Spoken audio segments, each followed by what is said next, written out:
Hi, I'm Paul Battaglia, and this is section 4.8. As we end up this chapter, it's important to note that students already have a wide array of skills.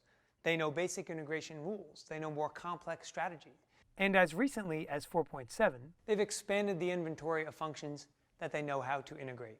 So now it's time to give them one more group, and that would be inverse trig functions. So the essential question we would like students to be able to answer at the end of section 4.8 is, how do I integrate certain inverse trigonometric functions? So strategically, how can we approach this in class?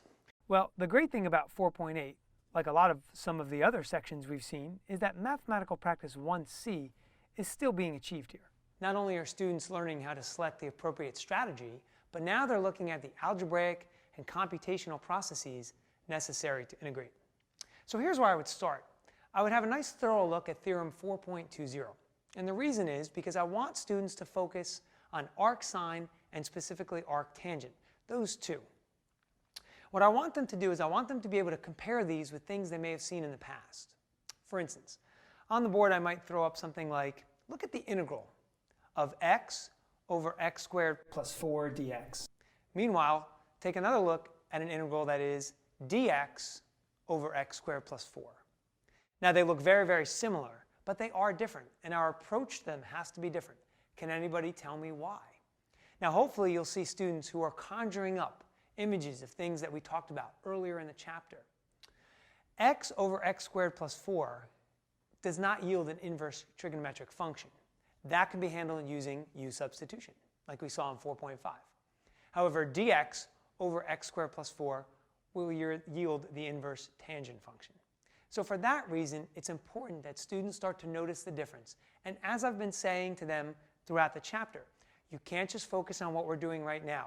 You need to start creating a catalog in your mind of strategies and an inventory of functions so that you can put all the pieces together.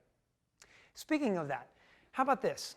Now that this is pretty much the last function that an AB calculus student would need to know how to integrate, how about we ask them to create a summary, if you will, of all the functions that they know how to integrate, all of the rules. See how far along they can get. And to be honest with you, I might even ask them this as a warm-up in class, or a good way to end this class, because I want to know, how many can you remember just off the top of your head without referring back to your notes or the book? Really nice activity to get students feeling good about what they know. Now, let's take a look a little bit at some common mistakes that students may make. In example 1b, they'll notice that it looks pretty simple, pretty basic, but there's a need for u substitution. So I mentioned earlier a particular integral, and this one's no different. If we let u equal 3x, then we are off by a 3. So we need to compensate by that 1/3. So same technique we used in section 4.5. Now likewise, students can then go to examples 4 and 5, and they might make some mistakes there, but there's good news here.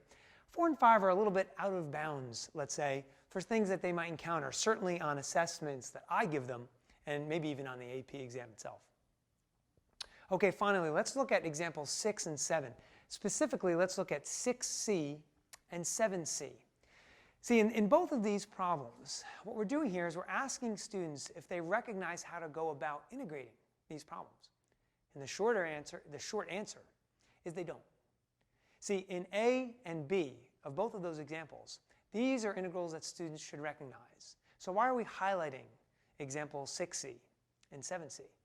Because I want students to see that although they have a vast knowledge now of how to integrate certain things, there still are some things that they don't know how to integrate. And if you're an AB student, will not learn how to integrate. BC students, a little bit of a different story.